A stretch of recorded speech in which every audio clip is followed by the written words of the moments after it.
Hello students. तो आज हम करने जा रहे हैं सर्कल का बेसिक।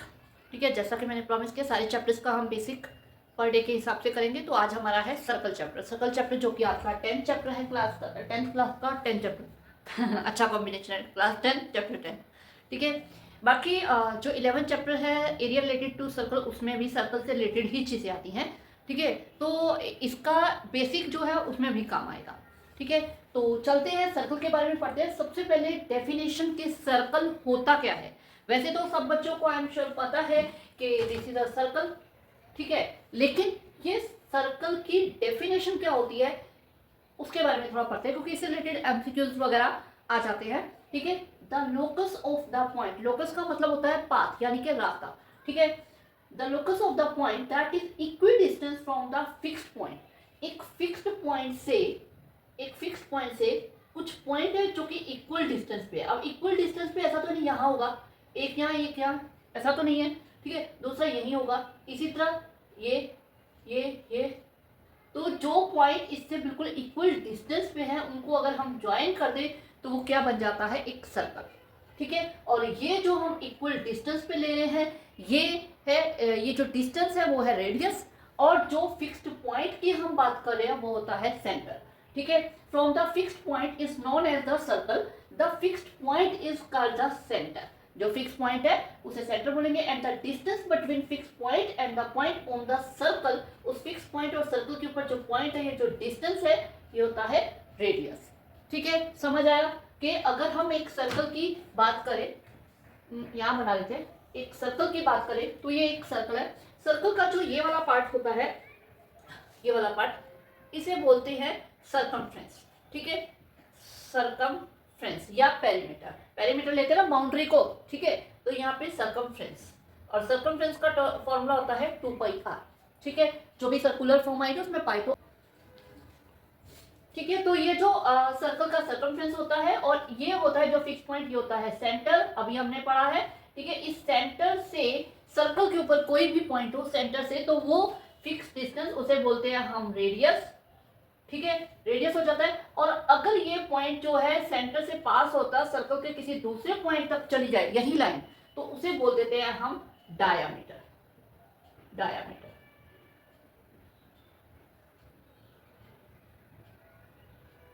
डायामीटर अब क्योंकि एक रेडियस ये तो दो रेडियस मिला के डायामीटर बनता है, तो डायामीटर इक्वल होता है 2r, यानी कि दो रेडियस के इक्वल, और रेडियस हो जाता है डायामीटर का हाफ। ठीक है, और जो ये बीच वाला पार्ट होता है ये होता है एरिया, और एरिया का फॉर्मूला होता है πr²। क्लियर? ठीक है, ये थी सर्कल के बारे में नॉलेज। अब सर्कल में जो हम 10 चैप्टर में पढ़ेंगे वो हम पढ़ेंगे टेंजेंट लाइन के बारे में। सर्कल की टेंजेंट लाइन जो कि हमें नाम से पता कर रहा है, टेंजेंट यानी जो टच कर रही है, एक पॉइंट पे टच करने वाली line. A line intersecting a circle at only one point is known as the tangent and intersecting point is known as the point of contact. अगर आपके पास कोई सर्कल है, ठीक है, इसको एक पॉइंट पे टच करके कोई लाइन जा रही है तो उसे हम बोलेंगे टेंजेंट। ठीक है, और एक इस पॉइंट को जो पॉइंट ऑफ कांटेक्ट है जहां पे वो सर्कल और वो लाइन टच कर रही है उसे बोलेंगे हम पॉइंट ऑफ कांटेक्ट। ठीक है, वो होगा point of contact. Okay, clear? तो ये टेंजेंट, इसी के सबसे ज्यादा जो क्वेश्चंस है वो इसी बेस्ड है हमारे। इस चैप्टर के अंदर 2 थ्योरम्स भी हम करेंगे। ठीक है, तो थ्योरम से पहले हम ये देख लेते हैं नंबर ऑफ टेंजेंट्स किस चीज के ऊपर डिपेंड करती हैं। ठीक है, सबसे पहले क्या दे रखा है, there are no tangent a circle passing through a point line inside the circle. अगर कोई सर्कल के अंदर कोई पॉइंट है, जैसे ये सर्कल है, अब सर्कल के यहाँ कोई पॉइंट है, तो यहाँ से अगर कोई लाइन पास हो रही है तो ये पास हो रही है, तो ये आपको दिख रहा है। टेंजेंट कौन सी होती है, जो बाहर से किसी पॉइंट पे टच करके जा रही है। वो अंदर कोई पॉइंट है तो वहां से कोई भी टेंजेंट ड्रॉ नहीं हो सकती, there is no tangent. Okay, ठीक है, there is one and only one tangent to the circle passing through the point line on the circle. अगर कोई सर्कल है, सर्कल के ऊपर हमने ये एक पॉइंट ले लिया, अब इस पॉइंट से सिर्फ एक ही टेंजेंट जा सकती है। अगर आप कोई दूसरी टेंजेंट लेने की कोशिश करोगे इस पॉइंट पे नहीं आएगी, और अगर इस पॉइंट से कोई जा रही है तो वो टेंजेंट नहीं होगी।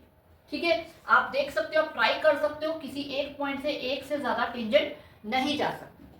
Okay, only one and only one tangent ही ड्रॉ होगी। ओके, उसके बाद there are exactly two tangent. ये जो पॉइंट है बहुत बार ये एमसीक्यूज में मैंने 3-4 बार रिपीट होते देख लिया है, एमसीक्यूज में आता हुआ ये क्वेश्चन इससे रिलेटेड कि there is only two tangent to a circle through the point line the outside of the circle.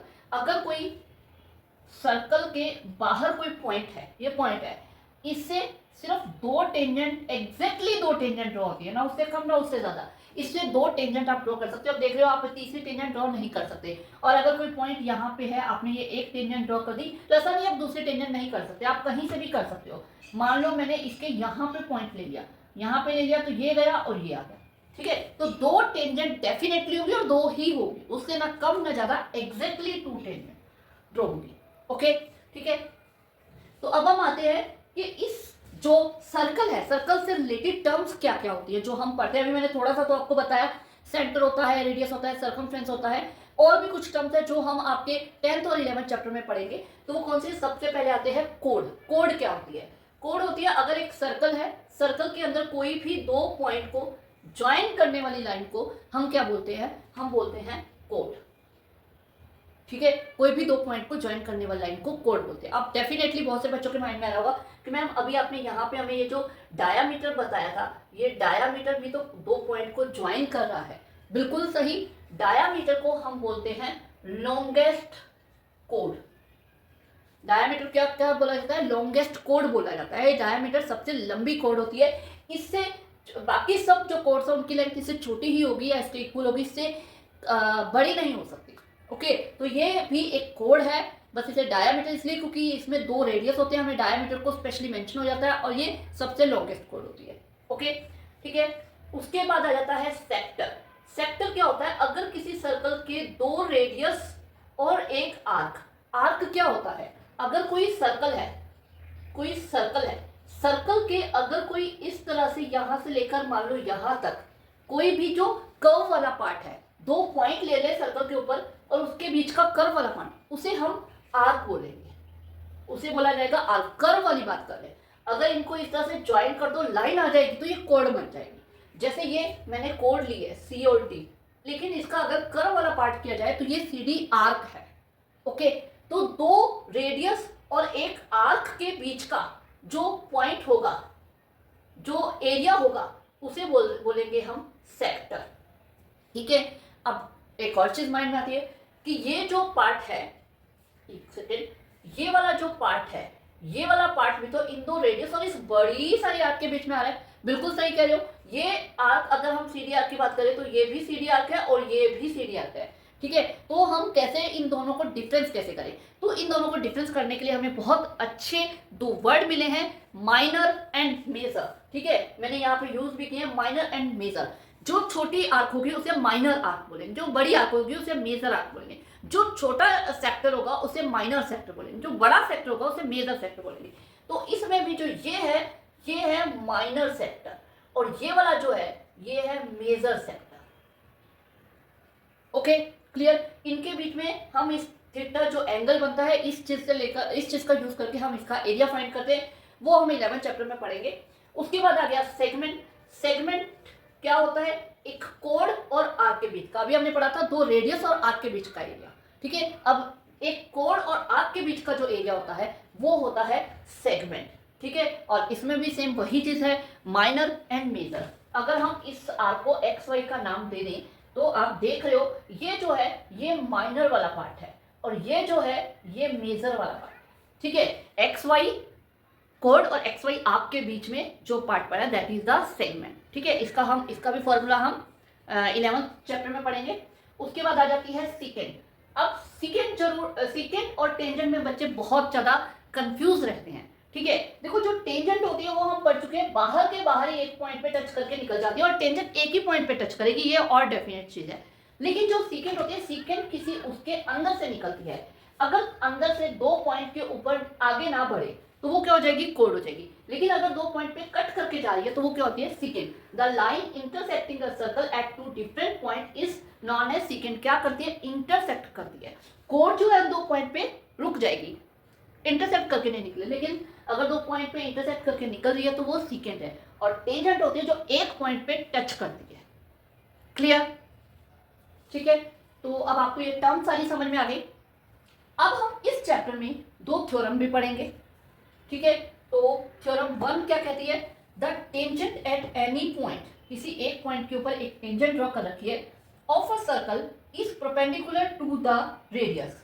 ठीक है, सर्कल के ऊपर जो भी टेंजेंट होगी वो रेडियस के ऊपर परपेंडिकुलर होगी through the point of contact. Point of contact से जो रेडियस के ऊपर क्या जाएगी वो परपेंडिकुलर होगी, यानी कि ये जो टेंजेंट है और ये जो रेडियस है ये दोनों आपस में ये जो एंगल बना रहे हैं ये 90 डिग्री बनाएंगे ऑलवेज। ठीक है, ये थ्योरम का बहुत ज्यादा यूज है आपका सम्स के अंदर, और इसे हम प्रूफ भी करेंगे। ठीक है, ये पूरी थ्योरेटिकल थ्योरम है तो करेंगे इसे भी। और इसके बाद सेकेंड थ्योरम जो है वो क्या कहती है, फर्स्ट थ्योरम, इन दोनों थ्योरम का पूरी की पूरी एक्सरसाइज में बार बार यूज है, आपको इवन ये स्टेटमेंट भी लर्न करनी है क्योंकि बार बार आपको लिखनी पड़ेगी। ठीक है, तो सेकंड थ्योरम क्या कहती है, the length of the tangent drawn from the external point. अभी हमने पढ़ा था कि एक्सटर्नल पॉइंट से आउटसाइड जो पॉइंट है उससे एक्जैक्टली दो टेंजेंट ड्रॉ हो सकती है। अब वो कह रहे हैं ये जो दो टेंजेंट ड्रॉ हो सकती हैं, ठीक है, उनकी जो लेंथ है वो इक्वल होगी। ठीक है, ये मैंने एक पी पॉइंट से पी ए और पी बी दो टेंजेंट ड्रॉ की है, तो हमें यहाँ पे थ्योरम 2 क्या कहती है, 10.2 थ्योरम क्या कहती है कि पी ए और P be always and always equal होगी।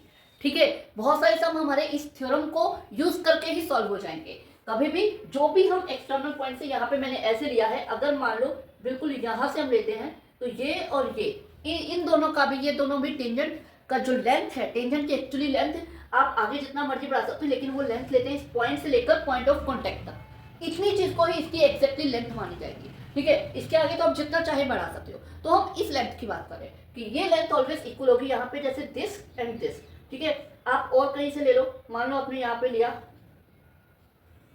सॉरी ये ऐसे, तो ये लेंथ जो है ये इक्वल होगी। तो ये दोनों थ्योरम अभी हम प्रूव करेंगे। ठीक है, उसके बाद एक तो एग्जांपल भी करेंगे। आई एम श्योर कि आपको सर्कल का ये बेसिक बिल्कुल समझ में आया होगा। डेफिनेशन के एक फिक्स पॉइंट से जो लोकस मिलता है, इसमें number of tangent inside point से आप कोई टेंजेंट ड्रॉ नहीं कर सकते, उसके ऊपर जो पॉइंट होगा सर्कल के उस पर आप सिर्फ एक टेंजेंट ड्रॉ कर सकते हो। मतलब आपका ये है इंटीरियर में कोई टेंजेंट नहीं, बाहर है तो एक टेंजेंट, और आउटसाइड से एक्सटीरियर पॉइंट, उसके ऊपर जो पॉइंट है एक टेंजेंट, लेकिन एक्सटीरियर पॉइंट से आप एक्जैक्टली दो टेंजेंट ड्रॉ कर सकते हो। ठीक है, बाकी टेंजेंट क्या होती है, जो एक पॉइंट पे टच करती है। सीकेंट क्या होती है, जो दो पॉइंट पे कट करती हुई जा रही है। कोड, सेक्टर, आर्क, सेगमेंट, ठीक है, ये सब पॉइंट हमने इसमें पढ़े, और दोनों थ्योरम्स। ओके।